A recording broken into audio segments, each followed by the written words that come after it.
Hey, this is Bruce Boudreau, and you're listening to Empty Betters with Nick, Mack, and Harrison.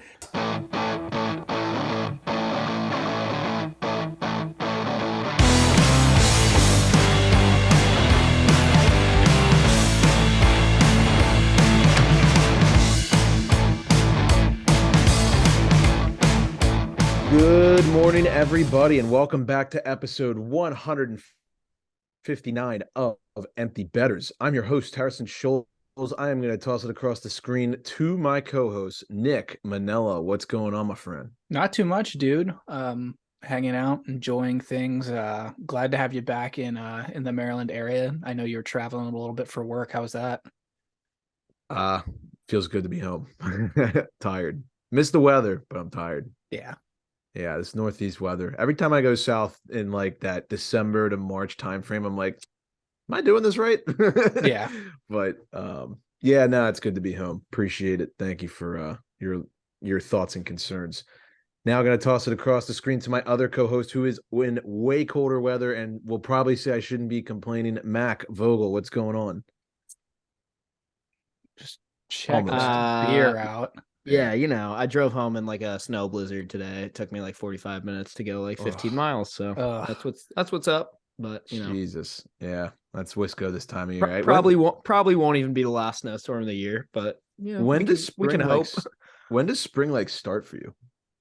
It's like different every year. Honestly, I've learned in like the 6-ish years that I've lived here non-consecutively that not to really tell yourself that the snow and the cold is done until like literally the end of May, probably. I mean, it's probably not going to snow in May. I'd say that would be pretty rare. It could definitely snow in April and probably will snow in April. But yeah, I mean, there will be days in May where it's probably like 45 degrees still. Wow. But there will also be days in May where it's like 70 out of nowhere. Did you get like a really bad like fall spring almost? Yeah, there will definitely, like, I remember in college all the time you'd come out and it would be like not even that warm, like 62, 63 and sunny. And there's dudes in hammocks, people are throwing frisbees, and it's like, that's it, we're done, it's over, like we made it. And then like a week later, everyone's back in their parkas and it's like 20 and snowing, and you're like, fuck, it's not over. Go back inside, go back inside. It's not over. Yeah, so I feel like they should have a rule, or Mother Nature should have a rule. Once March Madness is over, you're not allowed to have days under 50 degrees. I like that rule. I would be okay with that. Yeah, it was nice to get some warmth, wear some shorts. It was like 75 in Charleston, and then it was like 92 in Miami like 2 days ago. It was wild. So that's good to be back. I do love Maryland weather in the spring, but we're just not quite there yet. All right, we got a lot to talk about that's not meteorology, if I said that were correctly related. We got trade deadline recaps, a serious playoff push from a lot of teams, big ticket extensions. So we're going to get into all of that. But before we do, just want to let you guys know that we were joined by LA Kings superfan Morgan Miller. Just wrapped up our interview with him a couple minutes ago. That interview will be in the middle of the episode. He joined us at the beginning of the season to talk some LA Kings. He's a season ticket holder. Obviously, you guys know it's hard for us to sometimes get to watch the West Coast games given the time difference. So it's always nice to get his perspective. Yeah, he knows his stuff. He really does. I mean, season ticket holder, but he really does go to like almost every one of those games unless he like literally has something that is keeping him from going. But yeah, good perspective. I was interested to you guys will hear it in the interview, but I was interested to hear about the whole Jonathan Quick debacle and all that good stuff. So I think you guys will enjoy it. And before we get into the league news, I think Mac has our question of the day, which is presented by Brackish Life. Yes, I mean, buckle up a little bit just because it's a weird one. I might have even like aired this grievance at some point on the podcast before, and I don't really fully know how I'm going to word this question, but we're just going to see what kind of falls out of my mouth here. So I guess the question would be like, what is like your biggest like word pet peeve? And I'm thinking more along the lines of like acronyms, right? Like I'll give an example that I'm not going to use as mine, but like, think about the phrase PIN number. Like you're at a gas station. It's like, type in your PIN number for your credit card or your debit card or whatever. PIN number, that makes no fucking sense because PIN stands for personal identification number. So why would it say PIN number? That's insane. So it would be personal identification number. Right. It should just say type in your PIN, but it doesn't. Okay. And I checked today because I got gas and it literally said type in your PIN number. And I was like, you're so stupid for this. Why? That's a good one. Anyway, that's not, and it doesn't have to be an acronym, but if there's just like some like thing that people say that like bugs you, I've got like two that I'm gonna. Okay. So I think I've got more than one. I'll go first just to give you guys a second if you need to think of one. This is a really specific one, and it probably only applies if you're on the East Coast because I haven't seen these out in the Midwest or West Coast. But hopefully, you guys are familiar with the grocery store like semi chain called Mom's. It's like Mom's Organic Market. Have you seen this place before? Yes, there's one in White Marsh. Yeah. I don't think I've ever been inside of one, but I know what you're talking about. Yeah. So it's stylized as M period O period M period apostrophe S, right? So like the name of it is Mom's, like possessive, like Mom's, her place. It's Mom's grocery store or whatever.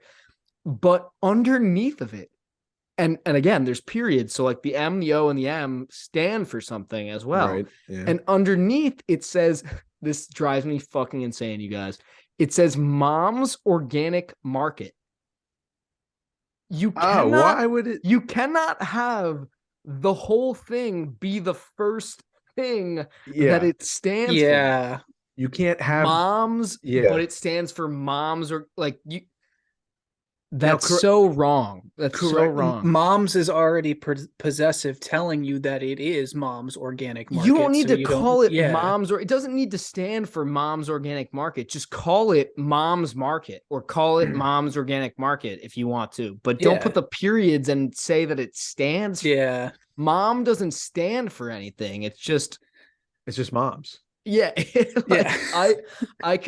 I could go for like 20 minutes here. Trust me, I won't, but I could.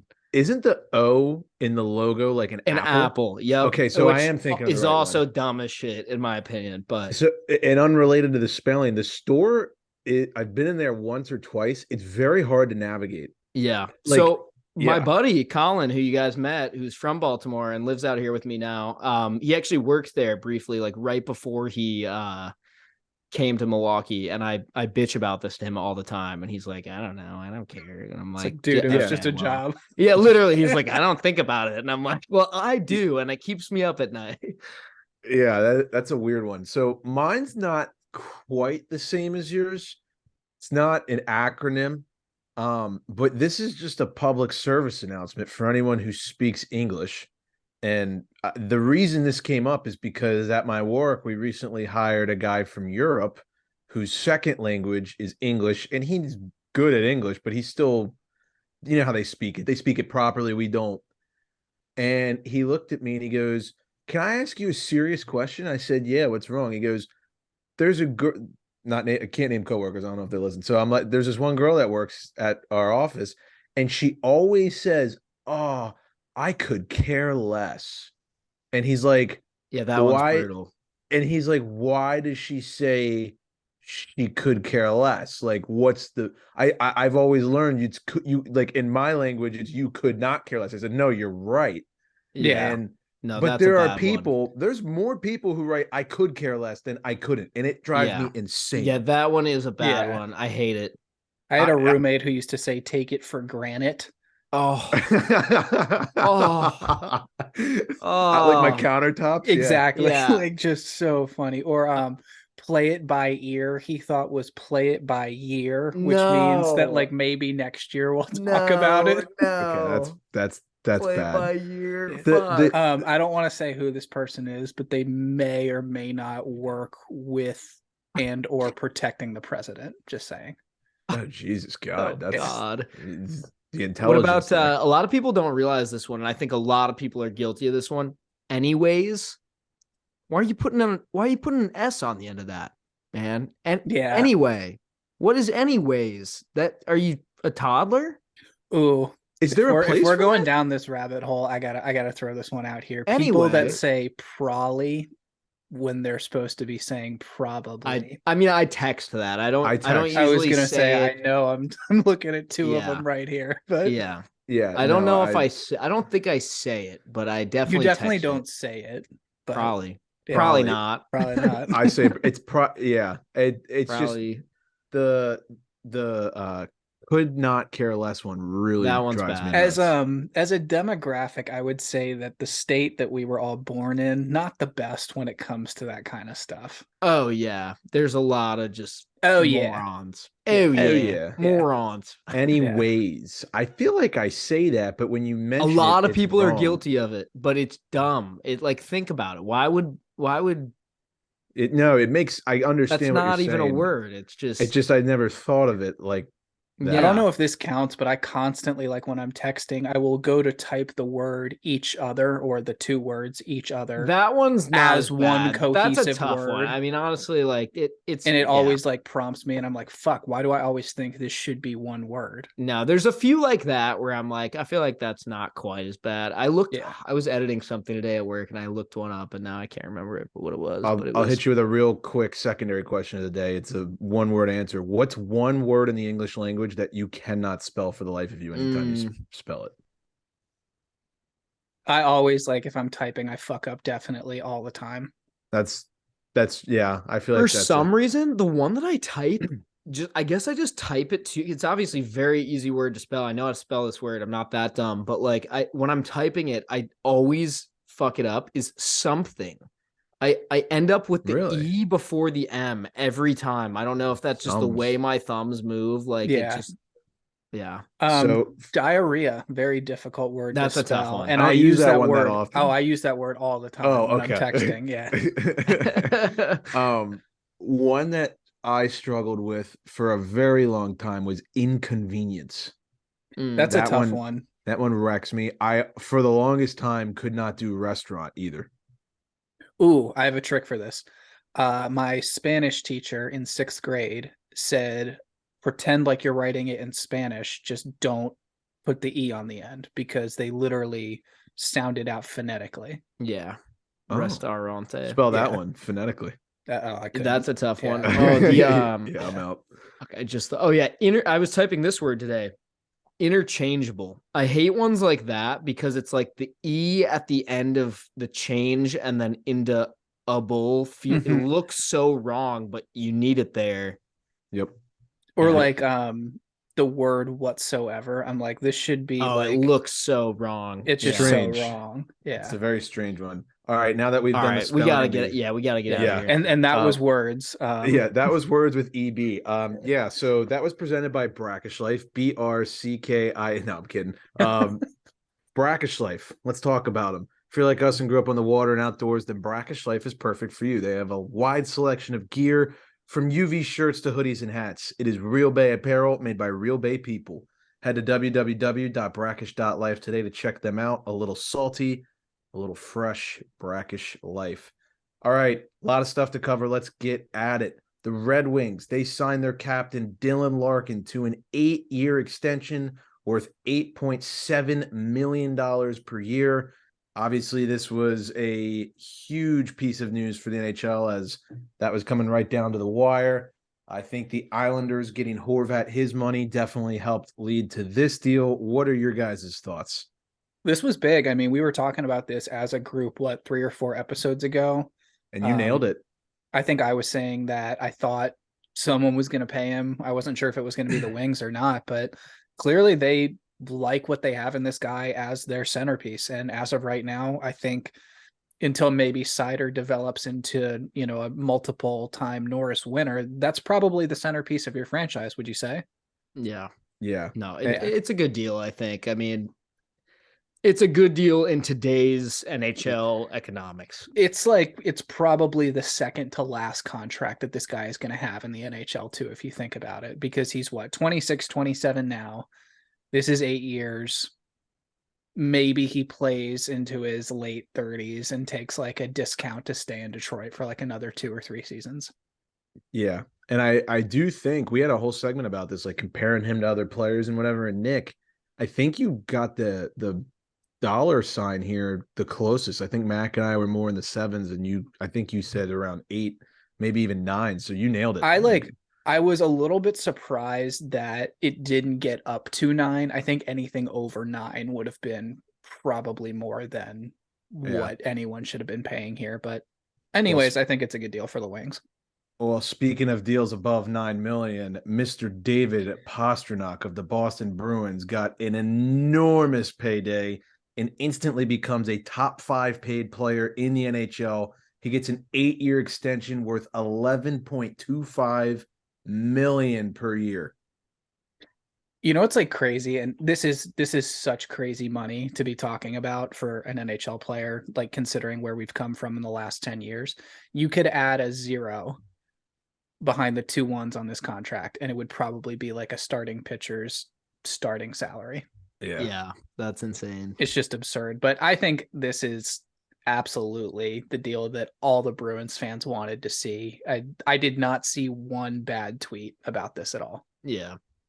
So it's going to be interesting to see how this ages when, Marchand, Krejci, Bergeron, those kind of guys go out. Now you've got the next generation of Bruins. You got him, Pasta, McAvoy, Allmark. I mean, these guys are set up for success for a long time. So do you think David Pastrnak should be a top 5 paid NHL player? I think he's right now only behind McDavid and McKinnon. Yeah, I mean, based on his peak, like the best we've seen from him, sure. There's been some inconsistency, right? But I mean, that happens with any player. So I think that this is probably going to be a decent deal. I mean, he's definitely got a lot of really solid seasons ahead of him.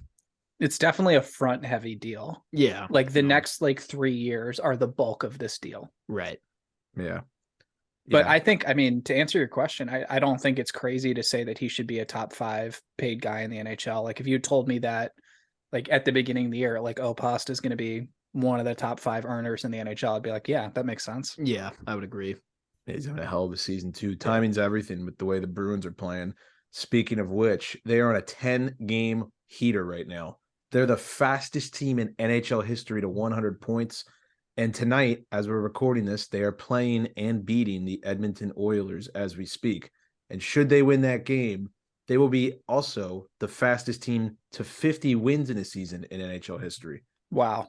So we are witnessing potentially, statistically, the greatest hockey team of all time. I mean, I literally. It would be a real shame if they lost in the first round, wouldn't it? Well, you know who they're probably going to draw in the first round? Penguins. My guys. And we would lose in 3 games. So there's no chance. I mean, you don't think we got 2019 Lightning all over again, do you? I don't know. Clearly putting Taylor Hall on the LTIR shelf has helped them a lot. That's all I'm going to say. Here's the thing. You cannot ask 2 lifelong Capitals fans if you think a team like this is going to do well in the playoffs or if you think a team like this is going to choke in the playoffs. We just have such a skewed fucking concept of like how these like super teams like crash and burn. I'm not like a very superstitious person, but like I've had so many horror movie related incidents with hockey teams in playoffs that you're just a little stitious. That like I become extremely stitious around how far is this team gonna go? Yeah, it's crazy to say that we, especially with the way last year ended, right? They lose to Carolina. Bergeron leaves the ice, doesn't even acknowledge the fans. Everyone's like, oh my God, the entire world said he was done. Yeah, and here we are. He's 38 years old and he's just crushing it. So I mean, on paper, they should walk. Yeah. I mean, yeah, they're loaded. I don't know who's going to be able to beat them. I wish I had this in front of me, but when was the last time that the number 1 team in the league won the Stanley Cup? Just best team, best overall, President's Trophy, won the Stanley Cup. Is that the Hawks in 15? Someone can try and I can try and fact check it. I don't know if 2020 counts. Did the Lightning have the best record? I don't know. If they did, I'm not counting it. That year, fuck that. No. I'm looking up here. The last team who won the President's Trophy to win the Cup was the 2012-2013 Chicago Blackhawks. Wow. Okay. That was the shortened lockout year. Well, again, Yeah. does that count? What about before that? I would say that one. I would mean, say it that one counts. counts. It It counts But more than the that one, bubble. they had they didn't have a stop and a pause. They just started in December. So And that's they didn't have random guys sitting out for testing and Yeah. stuff. No, it was that's once fair, we're but- going, we're going. But still, though, it's not an 82 games thing. And my whole thing with the team that wins the President's Trophy is that the arc is all wrong, right? Yeah. You need to peak there's too a certain soon. amount of games that if you there's just it's a line graph. If you're going up that consistently, what goes up must come down, right? It can't stay there. And I think that it makes sense because they probably played 50 something games that year instead 56. of yeah. And that means that with the playoffs, that team probably played 80 or 90 games or something like that. Yeah. And so that is equivalent with one normal season and just winning the normal President's Trophy. Are you following kind of what I'm saying here? No, I see what you're saying. It is March 9th. They are playing the Oilers tonight. I mentioned that. They could clinch a playoff berth tonight. They still have over a month left in the season. So there's that one. Which is crazy to think about, especially with how packed, that's believable in the West. With how packed the East is, that's nuts. Yeah. Yeah, that's a very fair point, Nick. Quinn Hughes became the fastest defenseman in NHL history to reach 200 career assists. That's wild. He did it in 263 games. Why is no one talking about this? Yeah. It's a weird stat, right? Kind of a niche stat, but and I like know that it's a lot. you could skew this. You could be well, offensive defensemen haven't really been a staple in the league until 20, 25 years ago. And then you're going to have the people that say, well, had Bobby Orr played now, or, Ray Bourque this, Ray Bourque that. I think this is sick. Either way, you look at guys how does Paul Coffey not have this record? I don't know. Yeah, that's crazy. Yeah. Or Nick Lidstrom or Brett Burns. I mean, that guy takes more shots than anyone I've ever seen. You want to know what I read on Twitter the other day? That was wild. It was from Jesse Marshall, a friend of the program, joined the show a while ago. The dead puck era, there was a time where you couldn't make a 2-line pass. Mm-hmm. People forget about that. Yeah, that's so ass. That's one of the dumbest rules in NHL history. It might be the dumbest rule. That was right around when we were getting born, right? Yeah, it was late 90s, early 2000s. Yeah, because I'm pretty sure in NHL 04 or 03, that's still a thing. I remember playing one of those. It's a rule you can turn off and being what the hell? Why?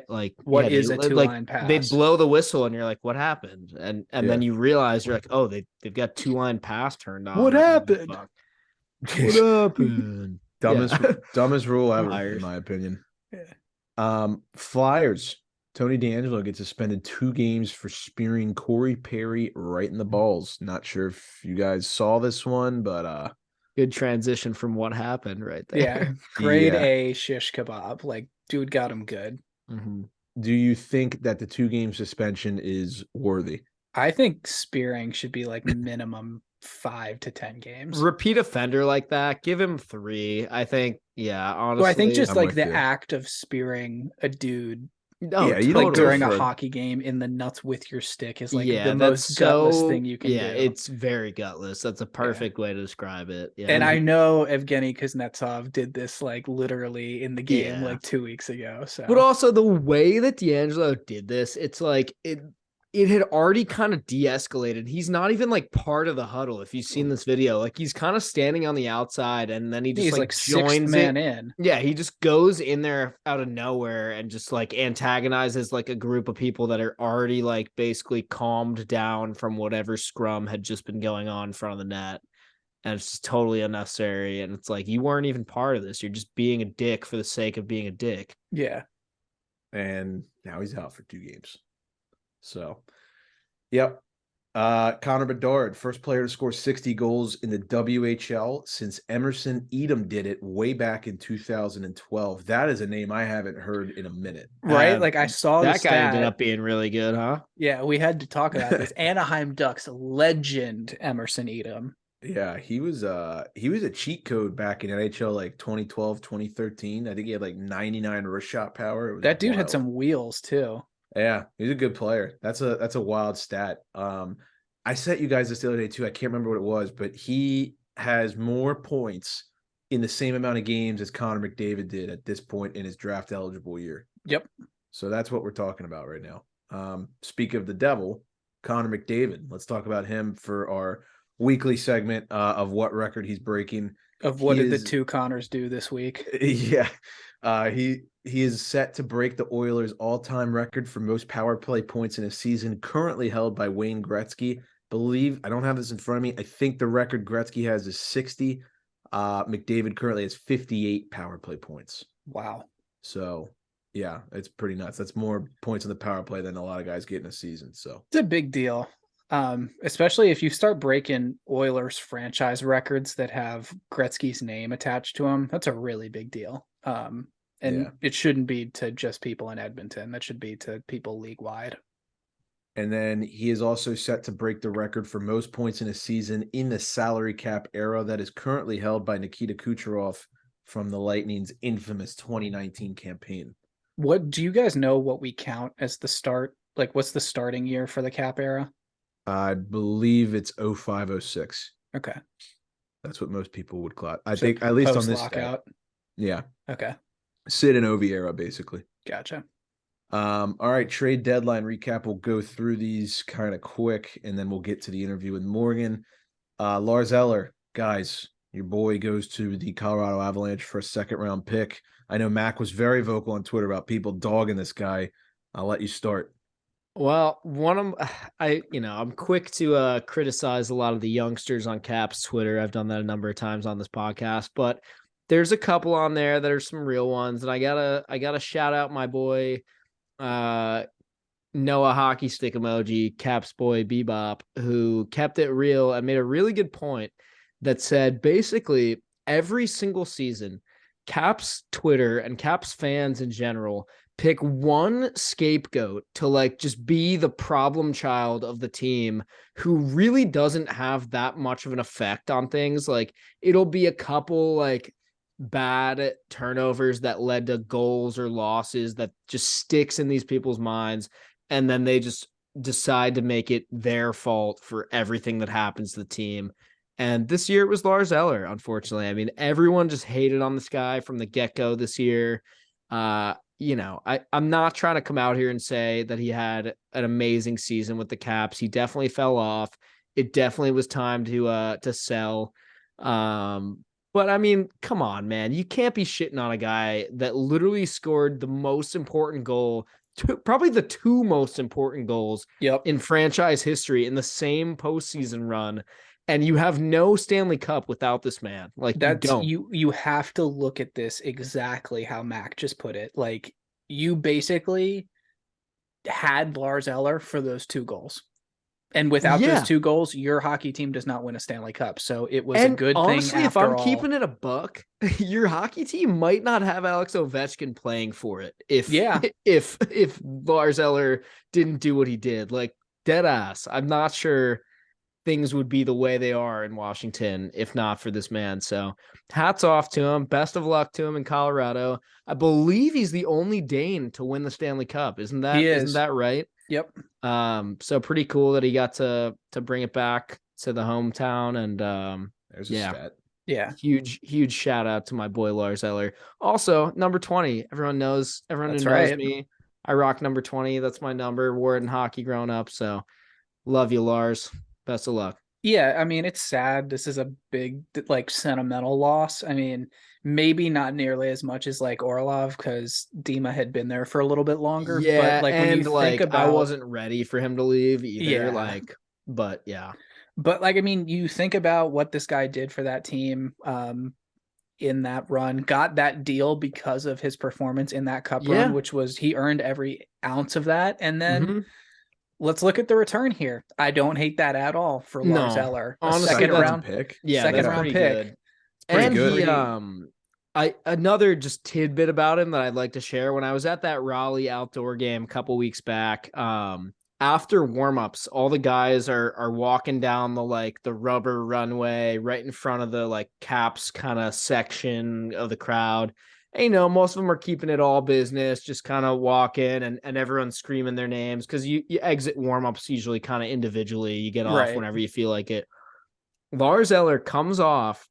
And, a couple people are like, Lars, my man Eller, or whatever. He stops, turns to the crowd, and is hyping everyone up. Oh, let's go. Just a fun guy, dude. Loved the atmosphere, loved the team, loved DC.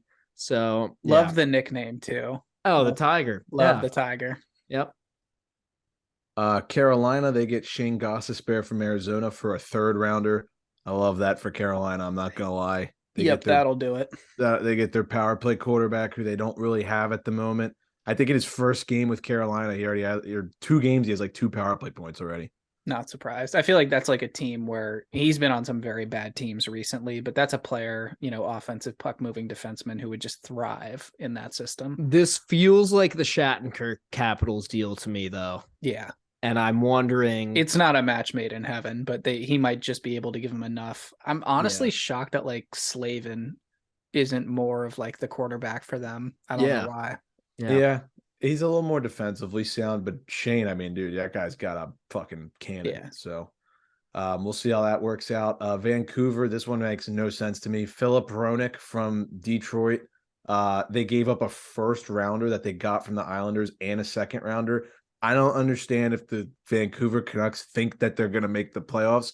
They just got a second pairing defenseman for a first and second rounder, and they're rebuilding. Well, so Mac is a big Hronek guy. I am also a big Hronek guy. Very good player. This just seems like an overpay. And if I'm Detroit, why would you ever let this guy go? I mean, it kind of makes sense if it was I'm with Harry on this one. I'm okay with what the cost was to get him, but if you're Vancouver, why are you giving that up? That's not.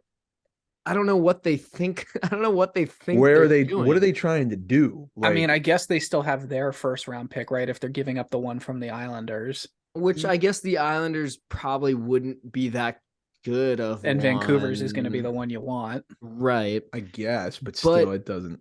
No, it's weird. And in a really good draft class, you probably want that one too. But very top heavy draft class. True.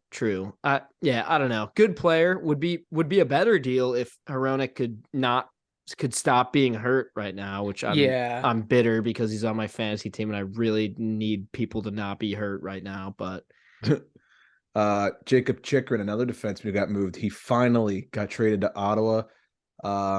Arizona gets a first and 2 seconds. So quite literally, Chikrin went for a second round pick more than Philip Hronek, which is just wild to think about. Thoughts on this deal? This is probably the biggest deal that we haven't talked about yet.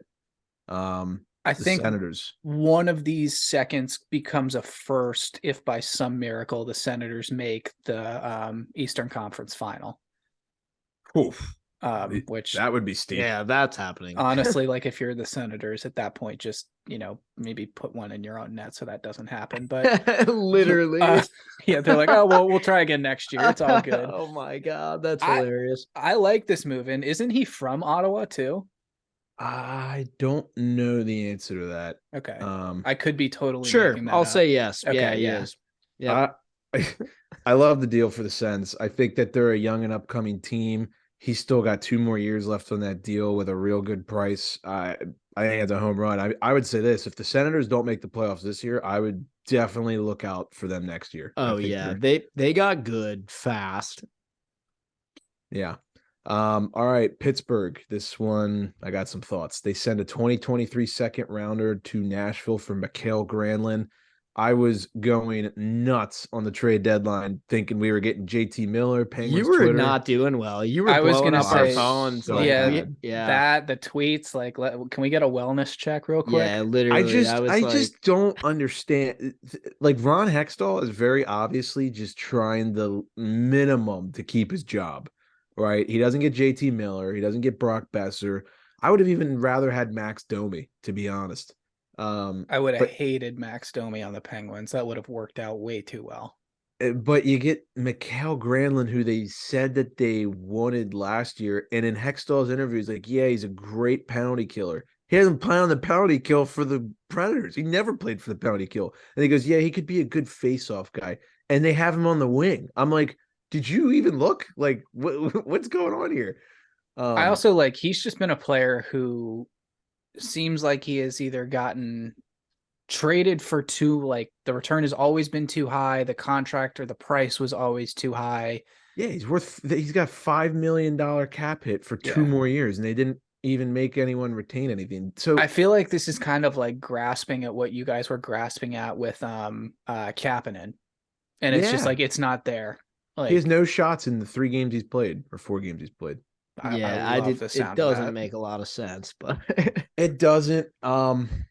It sucks. I saw somebody, I forget the exact tweet, but I saw someone on Twitter say something like somebody was complaining about the trade, and then someone replied and was like, "Yeah, but at least the last season he was good was checks notes 2017 or something like that." Like, yeah, like I know he's got some sick like playoff OT winners. I think he had a couple big ones for Mini, maybe a big one for Nashville if I'm thinking of the right one, but yeah, you might be right there. But I'm with you, Harry. I was very confused. It seems like a very uncharacteristic Penguins move, which makes me very nervous. Well, Ron Hextall is a Philadelphia spy trying to wreck our entire organization. So inside job. It's a Todd Reirden situation. It is. Oh, he stinks, dude. Our power play is so fucking bad. I hate Todd Reirden. All right, I'm done. We can agree on that. Yeah, we can agree on that. Not a great trade. They also got Dmitry Kulikov from Anaheim in exchange for Brock McGinn and a bag of bricks. So that one's good. That's a good move. I don't mind it. We've said it last episode. You can never have too many defensemen in the playoffs. The cardio king. Yep. The cardio king. The cardio king is gone. Yeah. Boston. I really like this one for them. They get Tyler Bertuzzi from Detroit in exchange for a 1st and a 4th round pick. I think Bert's going to fit in nicely. Yeah, I think if you're Detroit, you probably are looking at, you're looking at Sider, you're looking at Raymond, you're going, all right, those two you're paying no questions asked. Yeah. I think they've got a couple of other guys that are on the way up too within the next 2 to 3 years that they're probably going to want to invest some money in. So one of those dominoes was going to have to fall. And I guess I don't know whether it was injury recency bias or whatever. They decided that was Bertuzzi, and they had some disagreements too. There were some issues with the whole like vaccine debacle, the travel issue. Yep, there were some things that they butted heads on, Bertuzzi and that organization in Detroit, and so I think it just kind of inevitably was like, we know we can get right. They got a good return. We know we can get a first and something else for this guy. So it's like, we'll make the move. Also, that's a match made in heaven for Boston. They love shitheads over there. So yeah, he's I mean that in the best way. I mean, he's a bitch to play against. Seriously. I mean, that dude was going to be a Bruin. They got Garnett Hathaway and Tyler Bertuzzi for the playoff run. That's fucking smart. That's smart management right there. That's it. The Bruins were already fucking hard to play against, and they just added Bertuzzi and Hathaway. Like, yeah, no, they did give up Craig Smith, but yeah. Max Domi, he goes to Dallas in exchange for Khudobin and a 2nd rounder. I like that for the Stars. I mean, I'll just say this stat now and instead of later. Max Domi is the most profitable player in shots on goal history at the moment. Probably. His line is always at 1.5. He's hit the over 11 straight games. I was looking at it today and I didn't take it because I'm an idiot. He's like one of those guys, like we've talked about, like Evan Rodriguez, great example. Like when this guy gets top 6 minutes, he's going to get top 6 like production. Yeah, he's shooting the puck like crazy. So definitely hop on some Max Domi props if you don't already. The Blues, they get Jacob Vrana. The Sabres, they end up getting Jordan Greenway from Minnesota for a second and a fifth. And then John Klingberg goes to Anaheim, or he goes to Minnesota from Anaheim for a couple of roster spots and a fourth rounder. We'll talk about the Jonathan Quick trade here shortly, but we'll let Mr. Morgan Miller talk about that one, and we'll start that interview right now. All right, and now it is my pleasure to welcome back to the Empty Betters podcast, LA Kings superfan. I'm going to use that as your byline, Morgan Miller. Morgan, thanks for joining us again. Of course. What's going on, guys? Not much. Happy to be here. Happy to have you. We're bringing Morgan on this week because it seems fitting to discuss some of the big moves that the Kings made at the trade deadline, as well as kind of state of the union. We don't get to really go in depth about some of these Western Conference teams as much as we'd like to. So always good to call on some of our resident experts for that. I'm happy to be the Kings expert because it feels like no one else is. All right, so where shall we begin? I guess everyone knows by now Jonathan Quick is out of LA, went to Columbus initially, then immediately got dealt to Vegas Golden Knights, which super interesting because there's a potential playoff matchup depending on, standings and everything, could see each other in the first or the second round, the Knights and the Kings. So let's just get your reaction on, the trade overall, kind of your feelings towards it, and what it does for the team moving forward with a potential playoff push. Yeah, I love it. The last time I was on with you guys, I said they should trade Quick. His value is never going to be higher than it was at the end of last season, where he was actually good. And I mean, like, just being objective about it, they're a better team now than they were, a week ago. And man, like, it's hard to get across the way that people think about Quick in LA because obviously he led them to 2 cups and he was unbelievable in those runs, but he's been bad for longer than he's been good. Just at this point, like, when we were texting about him, Mac, I said he's like Weezer, where he's now done more harm than good, and we don't need him. I forgot you said that. That was such a good analogy. Oh my God. Well, wait, what else did you say about that? You were like, the cup run was his pork and beans era or something. Oh my God. No. The cup runs were Blue and Pinkerton, and then Okay. he had a good season last year, and you're like, is this song good? And then you listen to the rest, and you're like, I think he just got lucky. Right. But I prepared, and I actually pulled up stats this time. Okay. Let's hear it. 75 goalies have played more than 5 games. That is a low bar to set. 75 goalies all season. Quick is 75th in save percentage. Ooh, that's rough. 886. Oh, gosh. Goals against, he is 60th. I'm not like, I can't dive too much more into analytics stuff because I don't really think you need to after those 2 stats. That kind of covered that. Actually surprised me. I mean, I wasn't expecting him to be super high on the list, but I didn't expect him to be dead last. Yeah, absolutely dead last. Well, tied for last with Felix Sandstrom. Okay. Oof. Okay. Nick, I'm gonna need you right after Morgan said that to just dub in the little. Yeah. Oh, absolutely. So, like, is there any anxiety that you might face him in a playoff series? And regardless of how bad he has been this season for you guys, obviously he has all the motivation in the world to come back and kind of be out haunt for you. revenge. No, I'm not worried. Okay. No, I mean, Like, you don't need to be. The thing is, any goalie could win a series. If you told me that, like, Peter Mrazek is going to steal something, I'd be like, yeah, that's probably. That could happen, sure. It can, yeah. I don't know if you guys got the chance to watch the first game back, or first game in Vegas that he played. Did not. He had a shutout going into the third, I believe. And then what happened? And then he let in like 3 goals. He got the win. Oh, I think boy. they won 4-3. He did get the win. Or They lost 4-3, they won 4-3 right against the Canadians. But Okay. the Knights got the Jonathan Quick experience. We're like, damn, is this guy good? And then he let in 3 goals in the third period.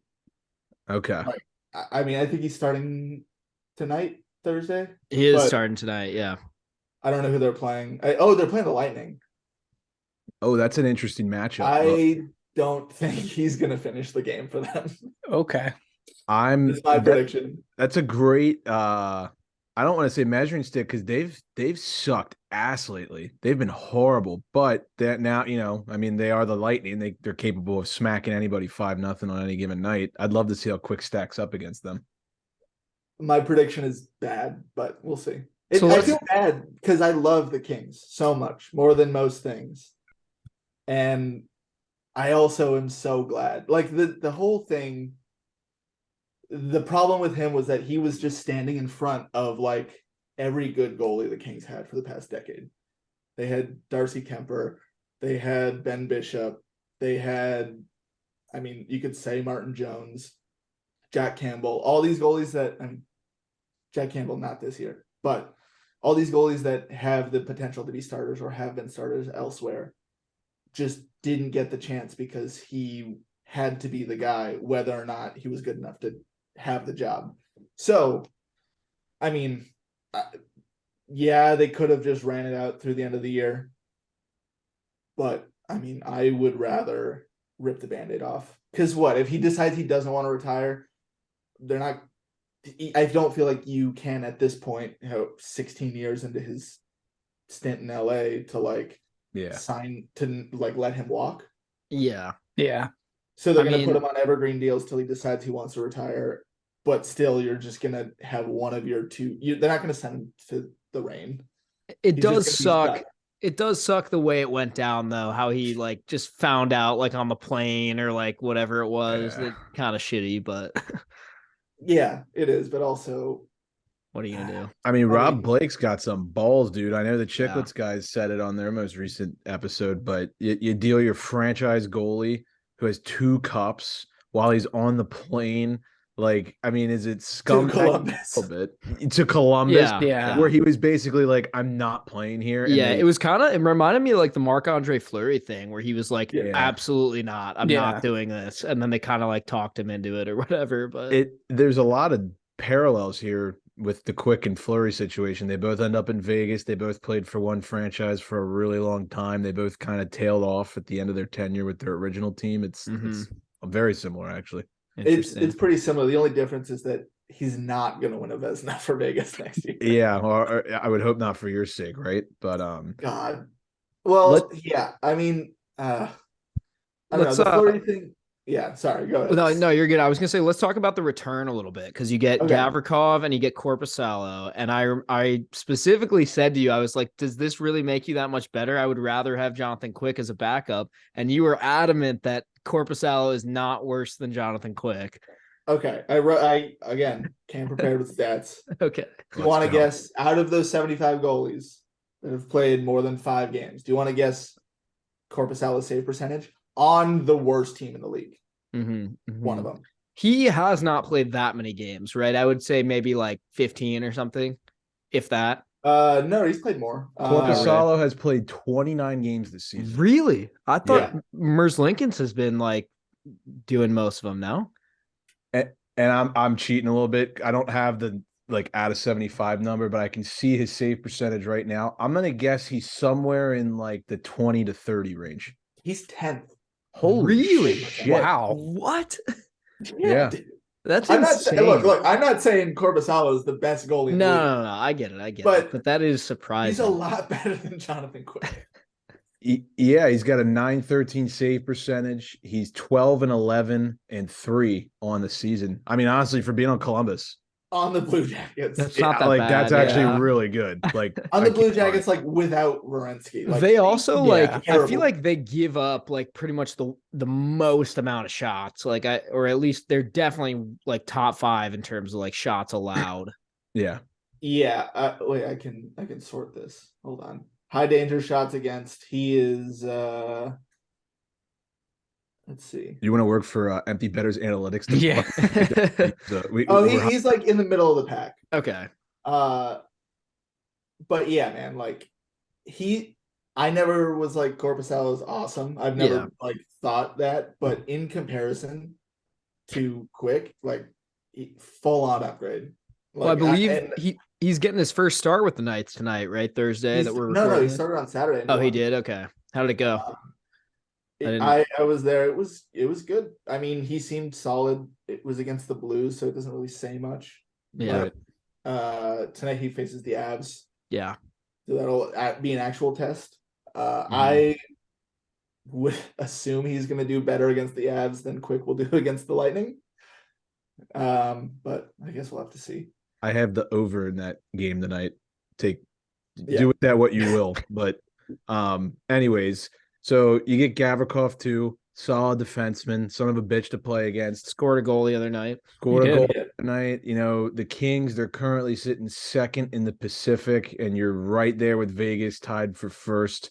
I mean, honestly, you're tied for first in the Western Conference, which I don't want to, like, I'm not trying to be disrespectful to the Kings, but I don't think anybody saw that coming at the start of the year. So how deep can this team go? I mean, if you're talking number 1 seed, all of a sudden you're talking about making maybe a cup run. I mean, again, I'm very bullish on the Kings, and I really like them, and they're fun to watch, and I'm also insanely biased. I get it. But like, they are really good defensively. Like, better than you think for a bunch of guys that I feel like half the league hasn't heard of, doesn't care about. No one's talking about Matt Roy, and that dude is awesome. He's very good. Yeah. I really would like it if the Capitals would put something together for Matt Roy, just saying. But I mean, like, Mikey Anderson, he got his deal. People are finally talking about how good he is. Yeah. But the pair of him and Doughty is fantastic. Doughty's been great. The bottom, well, Roy's been playing with Gavrikov, and Gavrikov's been solid. I wasn't like too familiar with him. But just watching him at the last 2 games, he's very quick to jump into the rush, which is interesting, while also being kind of a shutdown guy. Mm-hmm. But he kind of had to in Columbus. I mean, yeah. But like, no one is breaking up more plays in the neutral zone than Gavrikov. Like, he likes to stop it at the line, which is cool. And the bottom pair is where it gets a little sketchy. It's been Dursey and Edler. Mm-hmm. And I've got mixed feelings about Sean Dursey. Caps can have him if they want him. Okay. He's hurt now, right? Though, or is he like day-to-day with something? He took a crazy hit from Oshie in that game. That's right. What we need is more injured defensemen. That's seriously. Perfect. Yeah. Guys with head injuries on the Capitals back end. Awesome. Right. Yeah. Right. Man, what game was it? It must have been the St. Louis game on Saturday. But Dursey had another brutal turnover that was just immediately in a shorthanded goal. I think he does too much, and I was kind of hoping, I was on the Chychrun Vejmelka bandwagon before they got the Columbus deal, and obviously Chychrun is better than Gavrikov. Yeah. But I mean, the deal that's going around is like, I think, Bjornfoot and 2 firsts, what they wanted for Chychrun. Yeah, they should have given him Dursey. Yeah, I'll take Chychrun over that. But I don't know. I think, back to the original point about playoffs, like, they're very good defensively. I think, they took the Oilers 7 games last year. Who would they be facing if I was just about to try and look this up. Should the playoffs start today, they would take on Seattle, which would be a great series. An interesting one. That'd be a really interesting one. I would think that the Kings at this point have better goaltending than Seattle. But okay, how about this though? If they were to end up in first above Vegas, then Vegas would play Seattle, which would also be really fun. The 2 newest teams in the league. And then the Kings would end up playing either Edmonton again or Winnipeg potentially. I don't like them against Winnipeg. I don't think 'Cause of that would be a Hellebuck. good matchup. I feel like they're very similar teams. Like you said, you guys are very good defensively. The Jets are too. You know, they're big bodies, maybe a little bigger than you guys. I think you guys got a little more speed. And no one talks about this, especially with us being East Coast guys, but LA to Winnipeg is not a short travel day at all. No, That's- that A sucks. horrible That is trip. tough. Yeah. That is fucked. Well, so it's interesting because the Edmonton series last year and the Edmonton games that they've played this year have been like nasty. Yeah. Like I think I went to the last time they played in LA and there was like 3 fights. Just everyone was going at it. I would probably rather face Edmonton unless you're gonna get McDavid being like, I'm scoring 5 every night. It's like the risk you run, right? Yeah, Like you get the Plus Oilers. they got better with Ekholm. Yeah. Yeah, I don't know. That's a hard one to pick. I would just not want to go against Hellebuck. Yeah. I feel like if I were you, out of the 3 teams we just mentioned, I'd probably want Seattle. Oh, Just definitely. Yeah. Oh, Yeah. absolutely. And no disrespect to them, they've been really good, but They've been good, but I could so see them getting in, winning like 1, maybe 2, and being like, oh my God, what an accomplishment. We made the Yeah. playoffs and won a couple games. Good for us. I could totally Thanks like for coming. It's weird. Like you could see them and the Kings, like if they didn't play each other in the first round, beating whoever they were playing in the 1st round. Yeah. Yep. I mean, I think the Kings could catch any team. Like, you know, I think they got a chance against anyone. I mean, everyone says, yeah, if you get into the playoffs, anything can happen. But like, Yeah. they're sneaky good. Like, I think the last time we spoke, it was early in the season. It was right? early, before Christmas for sure. Yeah, I was like not sold on Fiala. He's been awesome. He's been so good. And he's playing on their 3rd line, or at least has been like lately. God, that Pacific Division is insane. Any of those 4 teams could win. Yeah. They all have played, talking about Vegas, LA, Seattle, and Edmonton. All of them have played either 64 or 65 games. And Edmonton has 78 points, Seattle 80, LA 82, Vegas 82. Yeah. That's Very bonkers. tight. You guys are on a 4-game heater right now, too. I mean, the team seems to be gelling all at the same time.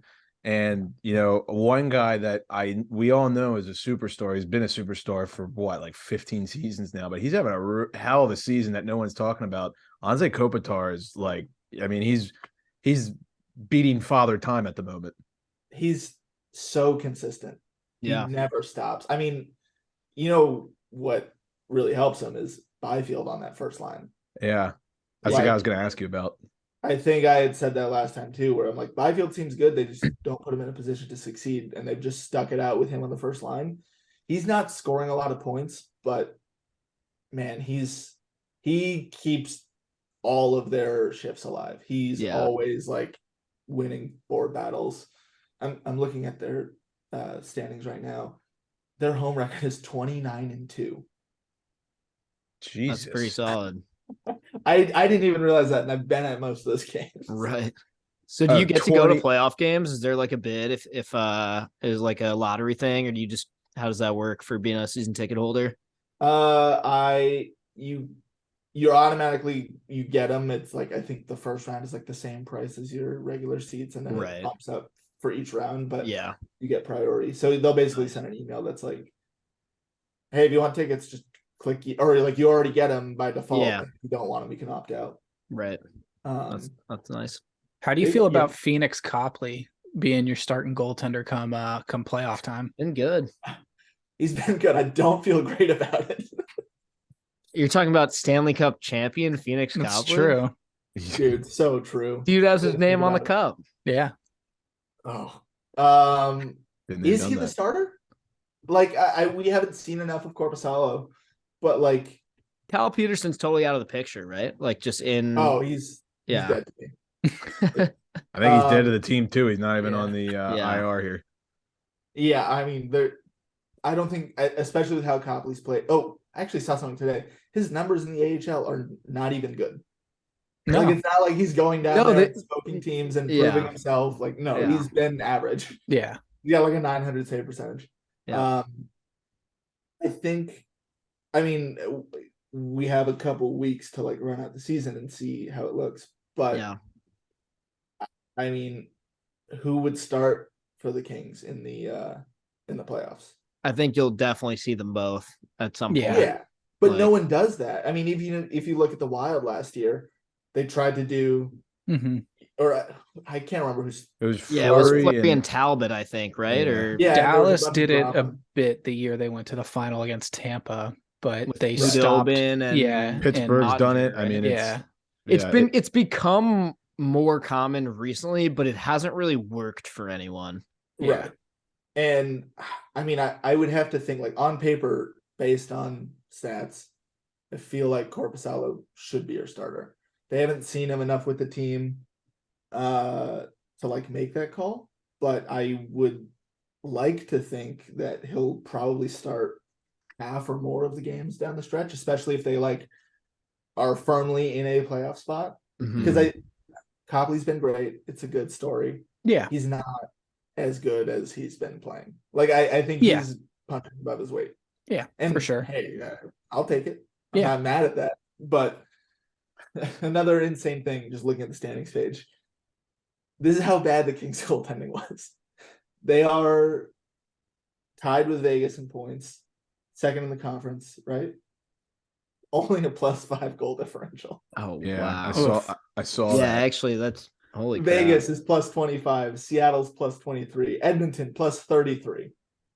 I just want to take the time because I was going to say this on the show, like not in your interview, but speaking of differential, the Bruins are +105. Yeah, that's insane. That is absurd. Also- that's 100 more than the Kings. Yeah. While we're talking about this, there's actually only one team right now that's currently in a playoff spot that has a worse differential than the Kings. Guess who it is?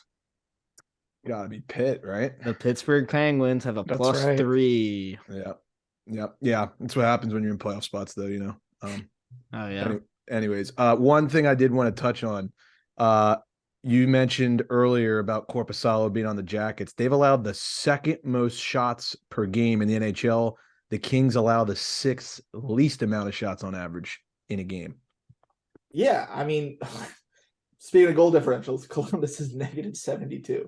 Yeah. Oof. They're negative. Wait, is that the worst in the league? Yeah, that is the worst in the league. -72, and Korpisalo is still. No, it's not. Anaheim -100. Oh shit. That one, yeah. -100.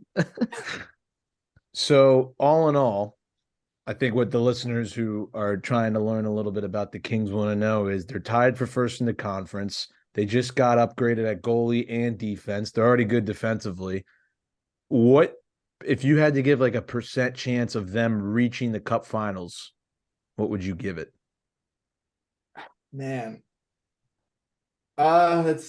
It's hard to put a percentage on it. I think it's definitely higher than most people expect. Yeah, I agree I with don't that. think there's any, like, aside from Colorado, there's not really any team that scares me in a 7 Even Colorado, everyone's so big on them just because they won the cup. They don't have the goalie that they had last year, and they don't have Landeskog, right? Like, aren't they? He's probably gonna come back, but it'll be late. Yeah, Georgie's back. I mean, the Avs. They don't scare me personally. I mean, I don't get me wrong. I don't want to face them, but I think there's no reason to think that the Kings couldn't beat them if you stick agree with that. Doughty and Anderson on the McKinnon line. Yeah. Yep. Probably fine. Dallas, I wouldn't want to face Dallas just because of Ottinger. Yeah, that one's a little sketchy. So You just never know what you're gonna get with them. That team is so hard to predict. Yeah. But I mean, there isn't really same as the Ottinger thing goes for Hellebuck, but there isn't really a team in the West that I would be scared of in a series, I guess.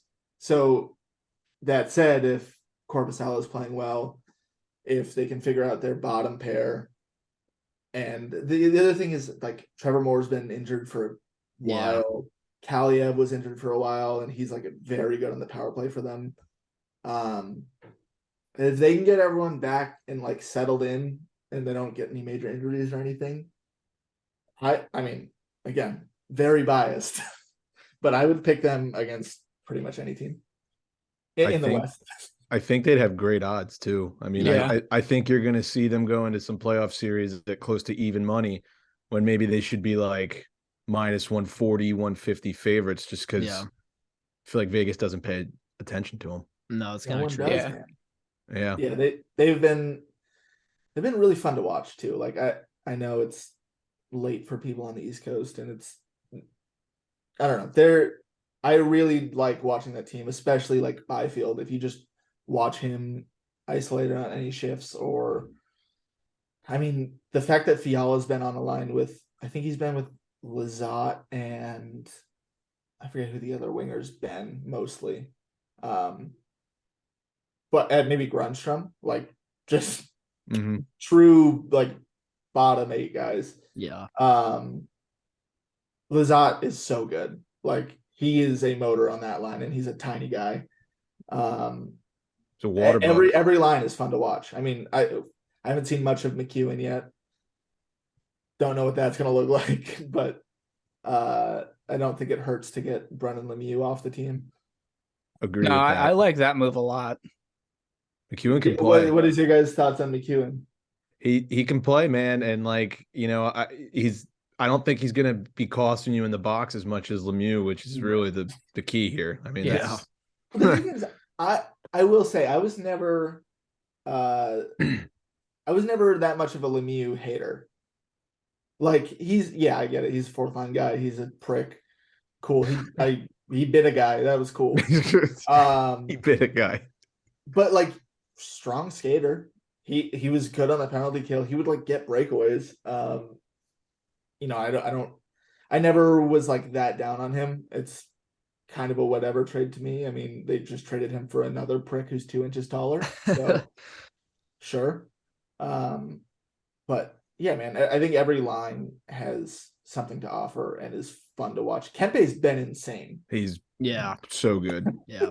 I think I saw today on NHL Network before we hopped on, he's the first King since like I want to say they had Gretzky on there, but he has like 19 goals in his last like 28 games or something, and it's like the highest goals per game in a whatever made up stat stretch since Wayne Gretzky in 91 or whatever. And I was like, oh, okay, that's pretty good. Yeah, he's been on fire. I mean, if he comes up the wing with any space, it's going in. Like he is such a good shot that I think should probably be talked about the same way people freak out about Matthews or Kyle Connor or any of those. He rules. And I mean, what is he at? 32, 33 goals now? He's having a season. My final question to you.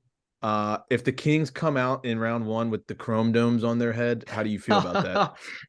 I'm pro chrome dome. Okay. I like them. Okay. I like those jerseys. They got to bring that logo back full time. Yeah, absolutely. We talked about this briefly last time, but the logo is so ass. It's so bad. I hate it. I hate the shield. Everyone wants it. I mean, it's like what the Ducks are doing with the Wild Wing thing. For a while, they couldn't use it because it was like a rights situation, I think. Now they just do it on the alternate jersey. Like everyone wants that. Yeah. Just give them what they want. There's a lot of teams in the NHL right now that are like teasing their fan bases with a way better alternate cough caps with the Screaming Eagle. And it's like, just get rid of the fucking main jersey. Like this seems like it should be an obvious choice by now, but what's your favorite Caps jersey? Definitely the Screaming Eagle. I think I'm a sucker for the black one with the Capitol dome on I like that one too. I like that one too. But no, if it were my choice, I would want us to go like away jersey is the white with the Screaming Eagle. Home is either the black or the red. If they're married, I'd rather the black, but if they're married to keeping the red, I'm okay with that if it's the Screaming Eagle. And then like pick an alternate that's either the black or the blue or something like that. I think that'd be gas. Anything but the word mark. The word mark is so fucking it's so like 2011. I've said this for the longest time. It looks like a long sleeve shirt. It doesn't look like a jersey. It looks like a long sleeve shirt. Oh man. It does. Wow. That's too funny. I will say, because I don't think I talked too much about the Caps game, Mac, but we did get to see the Ovechkin goal. That's awesome. Right. It was great. There was someone put together a reel. There's one power play. I mean, they're circling in their own defensive zone. He's literally sitting on the opposite blue line. It looks like he was sitting on the bench, just waiting for them to go in. Yep. And then he took 4 one-timers. Yeah, in a row. Yeah. And they just kept loading it up. The average speed on it was like 92 miles an hour. Yeah. He's just cranking them and finally scored on the 4th one. I would love to just like, all right, man. Yeah, sure. All right. I would love to be like a fly on the goalpost, like on the crossbar for that situation. And just like, if you're the goalie and it's the 3rd one that goes by you or you like steer away or whatever, you're like, dude, like, come on. You yeah. cannot even be mad. I mean, again, like, there were a lot of Caps fans in the building. Yeah. Everyone cheered. Everyone's like, yeah, he did the thing. Yeah. Right. Yeah, he did the thing where he shoots and scores. I know, it's funny. The same thing when I was in, I mean, it was a little different because it was a mile marker, but when I was in Chicago and saw him. Was that the hat trick game? Yeah. Mm-hmm. So but even still, like everyone, like all Blackhawks fans, and even more so then, because they've got nothing to fucking root for anyway. So, but like everyone was like, cool. I hope like after he had 2, everyone was like, oh, I better see this. Like that would suck if I see history. Yeah. No, it was great. I mean, I don't know, man. What do you think about the Caps now? Sorry, now I'm interviewing you. They're toast. I think as close as that East race was for a week or so there, it looks like it's pretty much kind of done already. Like I think the Penguins and the Islanders. I mean, the only thing that is a little interesting is the Caps do play the Islanders like I think like 3 more times or something like that. So I mean, there's that, I guess, but barring any sort of like we've got 17 or 18 games left at this point, something like that. I think they would literally have to win like minimum like 14 of those to even like make it.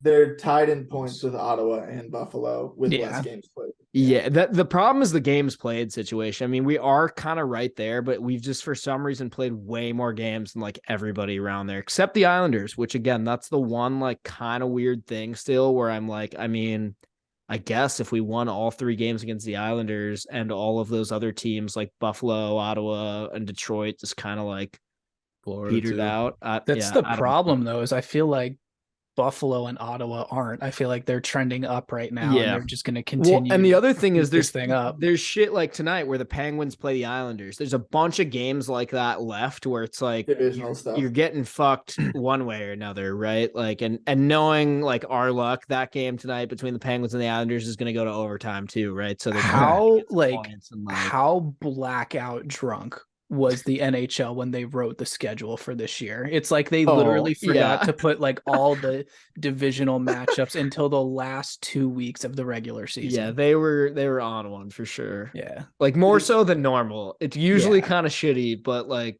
yeah, it was bad. It's been weird because like there are also certain, I think it was the Ducks, maybe. I don't think the Kings and Ducks play again. They had like 3 games in between like October and December or something like that. And it's like, all right, well, see you next year, I guess. It's a weird one. Ottawa and Detroit the other night, they played 2 in a row. I get like having a home and home. Sometimes they do that, but it was like some peewee hockey shit. They played 2 games in Ottawa over a weekend. Like a Friday and Saturday night in Ottawa, both game. Like, what the fuck? It sucks the Wings had to spend a weekend in Ottawa. But literally, I'm like, when has that ever happened? Even if you're a fan, you're like, oh, I'm going Friday and Saturday night. And it's Detroit both times. Like, what? Dude, I last night was like, I had to leave my house at a certain time. And I just had, the ESPN app. And I was like, am I sick in the head enough to watch the end of this Chicago Detroit game? And I did, and it was actually good. But who's on? It's a rivalry. There's nobody on the Blackhawks. I don't know anyone. It's like Seth Jones. I know everyone. I can tell you that Alex Stalock was playing goalie for them because I made a Hail Mary push to try and get some points in fantasy, and he got me a whopping 1.2 points. And wow. Thanks a lot for your service, Alex. Yeah, Blackhawks are that roster is hilarious. They have Athanasiou. He's their star, I guess. Or they got Seth Jones. Oh Yeah. my god. Yikes. When healthy.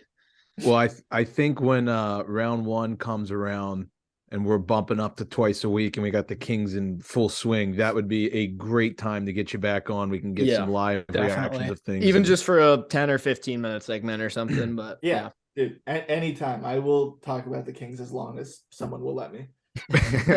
Well, we'll definitely let you, but we appreciate it. Good luck the rest of the season.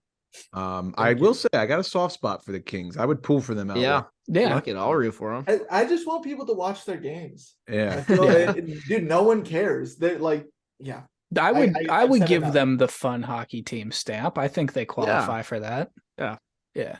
Well, they were fun for the first half of the year because you're like, dude, they're gonna give up 8 goals every night. Right. Like, yeah. But no, they're fun. I hope people continue to watch them, and God, I hope they get Seattle in the first round. That would be sick. I'll be watching tonight against Colorado, rooting for goals. So, Right.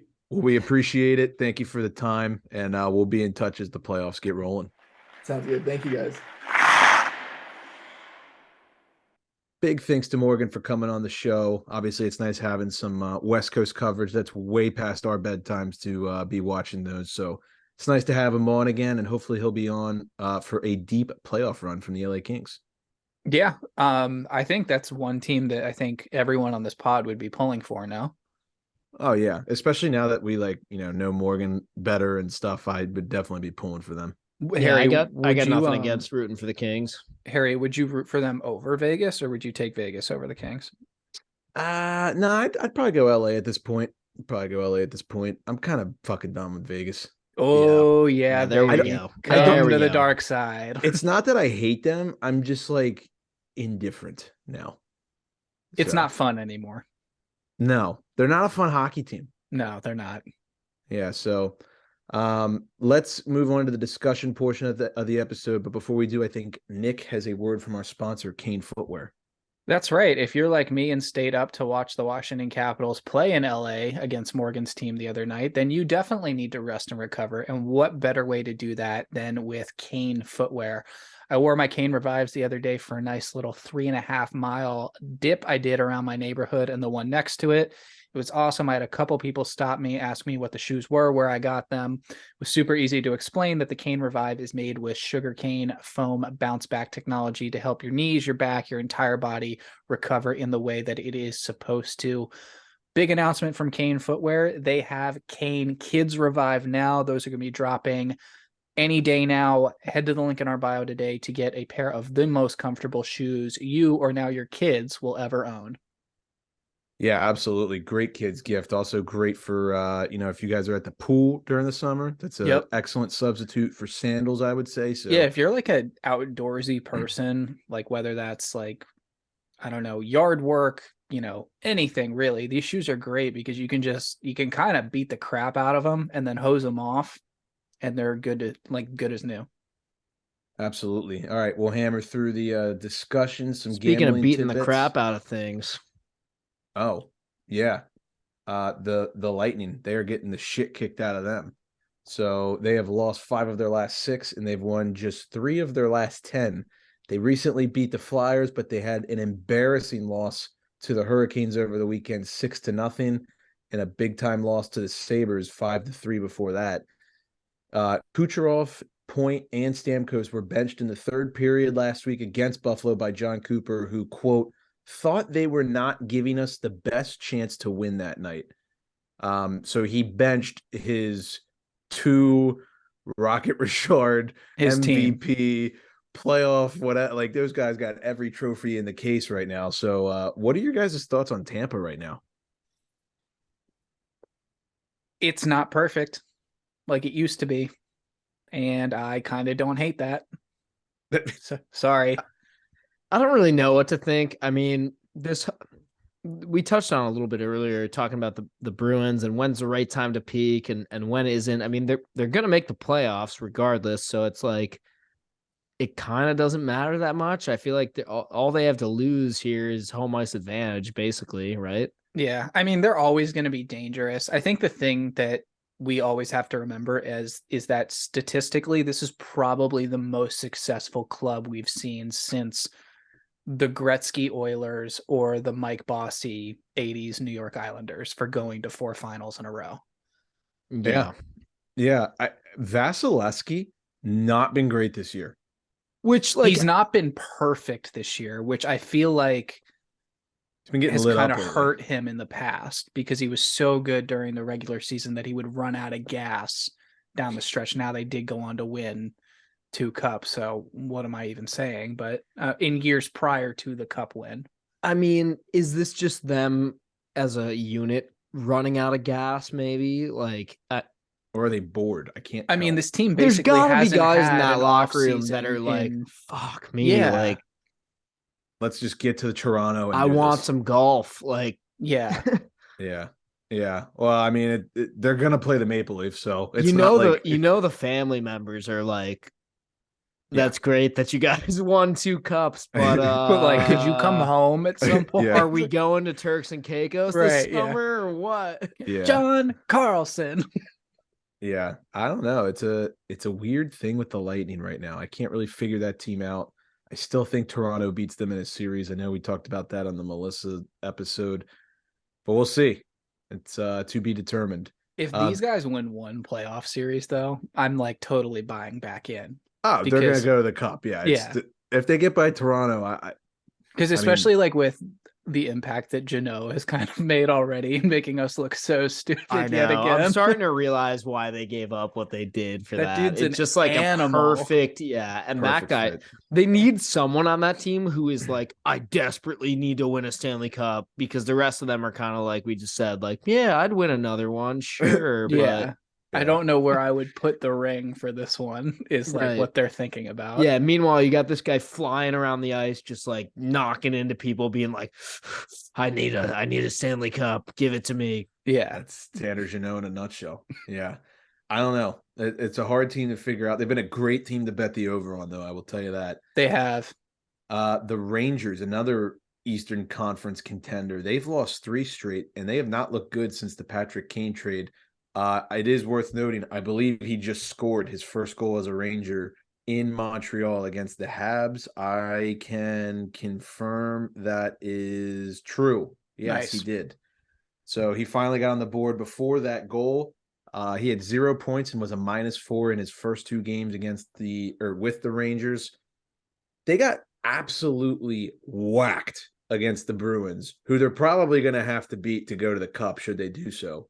At TD Garden over the weekend, they lost 4-2, but the game was just completely out of reach. What are your guys' thoughts on the Rangers? I mean, now they've lost 3 straight. They're tied with Montreal right now, 3-3. I don't know if it's like panic time by any means. I mean, it's the NHL. Anyone can beat anyone any given night, but at the end of the day, these are still regular season games to me.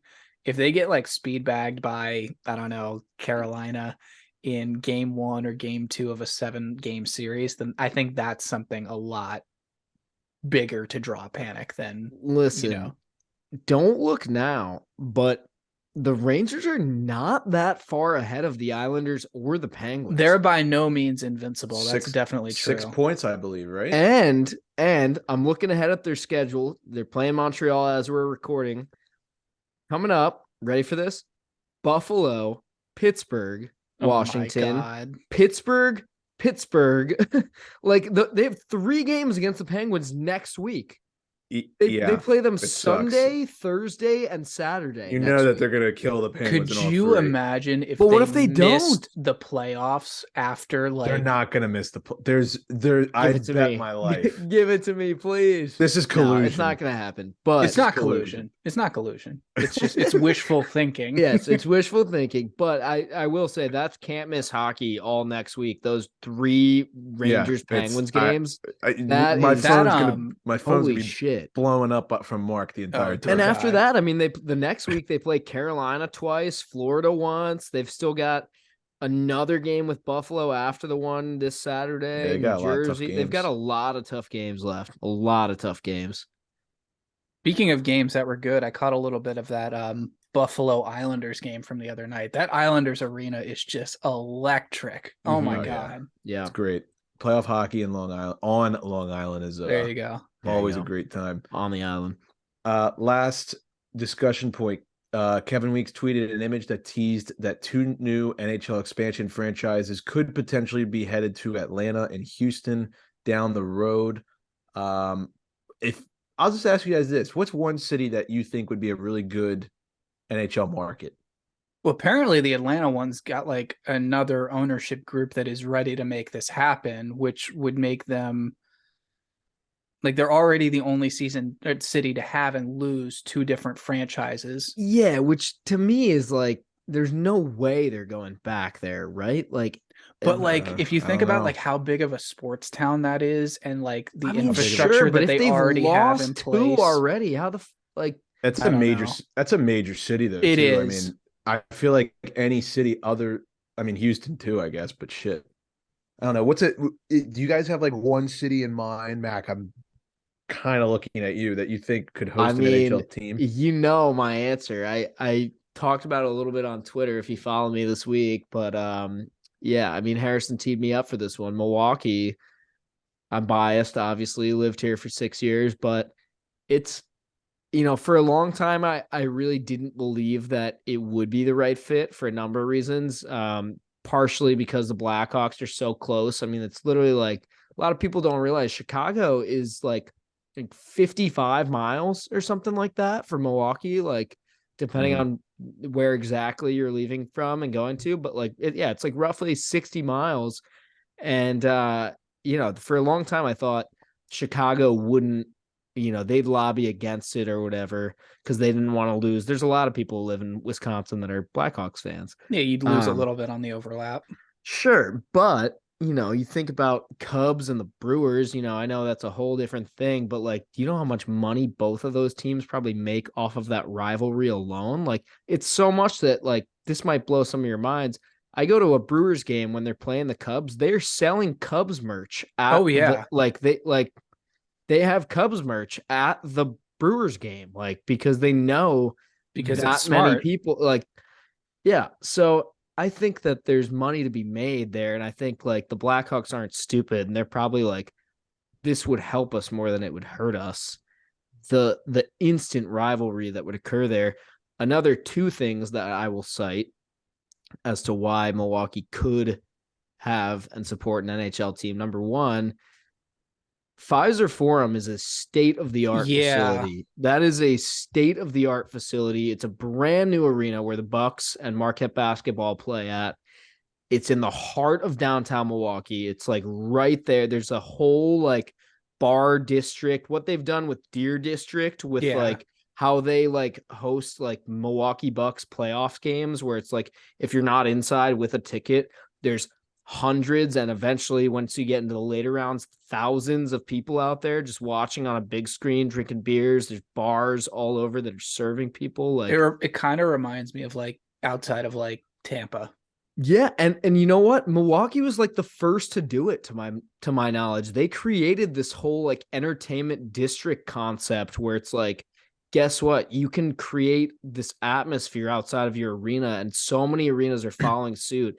And I'll tell you what, when the Bucks won the fucking NBA championship a couple of years ago, this city proved to me that it doesn't matter what sport. There's a fuckload of people here that will get up for a good sports team. And it's an excuse to drink, man. Literally, it's the biggest drink. It's the drinking capital of America. If you're selling beer and there's something to watch, especially like, come on, hockey, people would eat that shit up here. Yeah. I mean, plus you already have an existing, it's not like you're going into Vegas.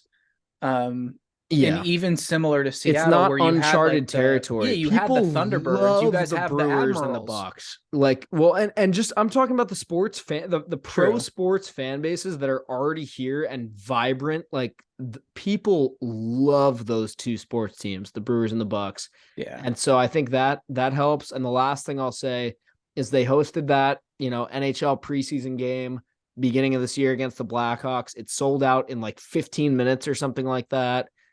I mean, sure, part of that is a testament to what I said earlier, where there's a lot of Blackhawks fans that live in Wisconsin, but I think a lot of it is also just like people like hockey here. People wanted to go see it, and people, like we said, they want to drink, they want to go to the hottest event in town, and if that's a hockey game, they'll be there. Yeah. I think Milwaukee would be a great city for an NHL team. I know we talked about Kansas City. I think that was 1 or 2 episodes ago. That would be a decent one too. That's a great sports town. Atlanta is tempting just because of how big of a city that is. Like, I mean, just going to that airport 1,000 times. I mean, that thing is a beast. It's probably my least favorite airport to go to in the country.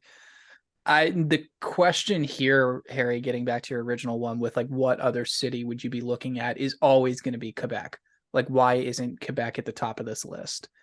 And I think if anything, I'm wondering if people like don't want to take away from Habs fans as to why that hasn't happened already. It's coming down to money.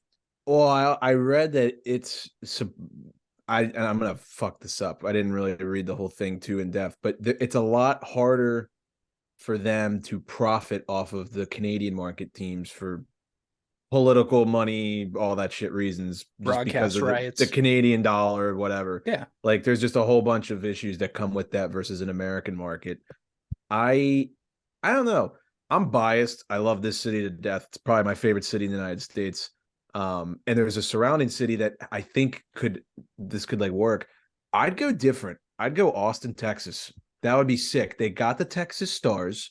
San Antonio's an hour away. They have the Spurs, right? And that's the only thing they have. Do that same thing with Austin and make it an NHL team. And it's a booming city. I mean, everybody's moving there, right? So I'm biased. That would be sick, though. I mean, and I feel like farm team right there. The Austin, Houston, Oklahoma City thing, I think that could work out really, really well. I know for a while the Oilers AHL team was in Oklahoma City, right?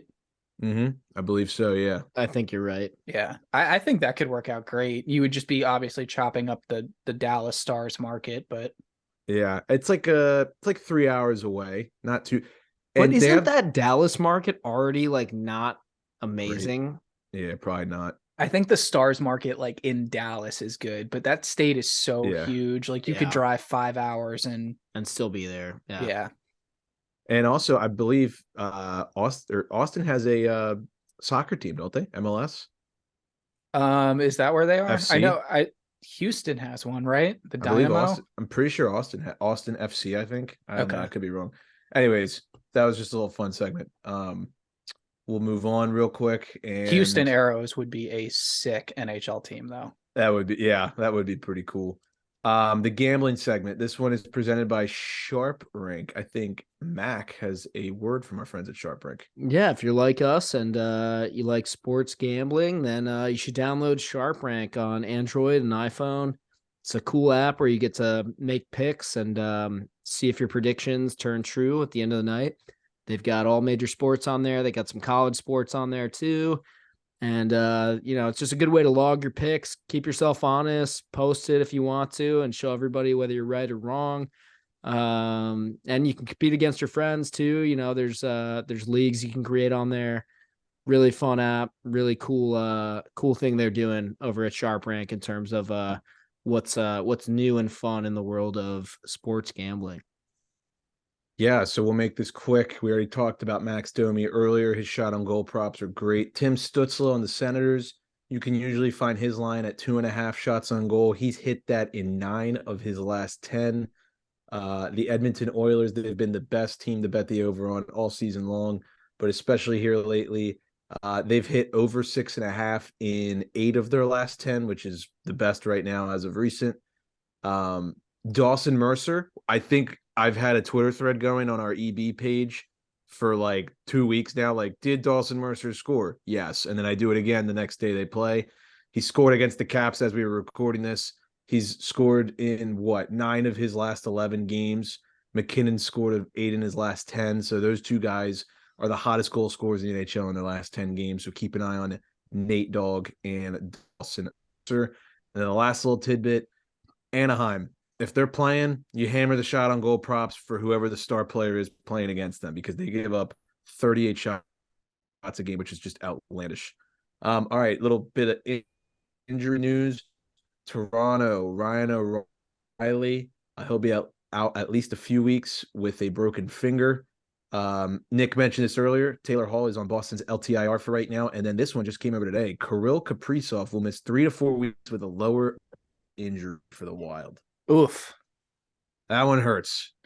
Yeah, this is a team. You're looking at the standings. They're second in that central race with Dallas. That's a team that could very much win the Central Division, which I can't believe I'm saying. Makes no sense at this point in the year, but that's your team right there, guys. Sorry. It really is. Him, Zook, and Boldy, I feel like, do everything and nobody else does shit. Yeah, hang in there, Terry. Yeah. Roster moves. Devils GM Tom Fitzgerald confirmed that Luke Hughes will join their roster when Wumbo season ends. Wumbo is the W, but you flip it's the M. Do you call them Wumbo, or that's Mumbo. Wisconsin? Mumbo, sorry. Yeah, Wumbo is Wisconsin, my bad. Yeah. Right. Which, by the way, Wisconsin, get fucked. You lost in basketball, and you're probably not even going to be in the NCAA tournament. Love it. Yeah. And before we'll actually talk about college basketball here in a second, but the Caps made 2 moves. They extended Nick Jensen 3 years, $4 million per, and Nicholas Aube-Kubel for 1 year, $1.2 million per. Assuming you guys like those. Yeah, both. Sure. I think this tells you 2 things about what the Caps full-time roster is going to look like next season. So I would expect Nick Aube-Kubel to be a full-time 3rd or 4th liner, and Jensen is probably a 1st or 2nd pairing defenseman. He's definitely top 4 D-man now. Yeah. I like both of these honestly a lot, and I think, like Nick said, it tells you, look out this offseason. GMBM is hungry. It's literally Carlson, Jensen, and did you see the thing he said recently about how they're like in strong pursuit of a top 6 winger this offseason? Mm-hmm. That tickled my armpit hairs. Yeah, it just made me go, oh, here we go again. Like, yep, I'm ready to get hurt. Yeah, do it. Literally, I was like, I can't wait to get somebody that I'm like so excited about initially, and then they're gonna like get their ACL torn in the first month of the season. Yeah, R.I.P. Caps legend. Yep. Yeah, that was fun. All righty, that about wraps it up for this episode. Long one. Appreciate you if you're still here sticking around. Do want to mention this. So we'll be recording next on Tuesday evening, releasing that Wednesday, March 15th. On that episode, we will be joined by 2 of our friends, one of which who's been on the show, I think, once before for March Madness, and one who has not. We'll have Garrett Szymanski and Corey Goldstein, 2 guys who are friends of Nick and mine, and I guess Max too in some degree or form. Yeah. They are college basketball freaks. They live it, they breathe it. This is what they live for, is March. So OG Empty Betters listeners too. Like, these guys were very much in the inner circle. Yeah, so we'll have them on the show Tuesday night. They're going to give some March Madness picks, previews, thoughts, comments, concerns. We'll give that a little 10-minute segment on the next episode. But until then, we appreciate you all listening. Thank you, Morgan, once again for joining us. If you guys don't have anything else, we'll wrap up. You good? Yeah, I think I'm good. All right, sounds good. Thank you, everybody, for the love and support as always. And without further ado, class dismissed.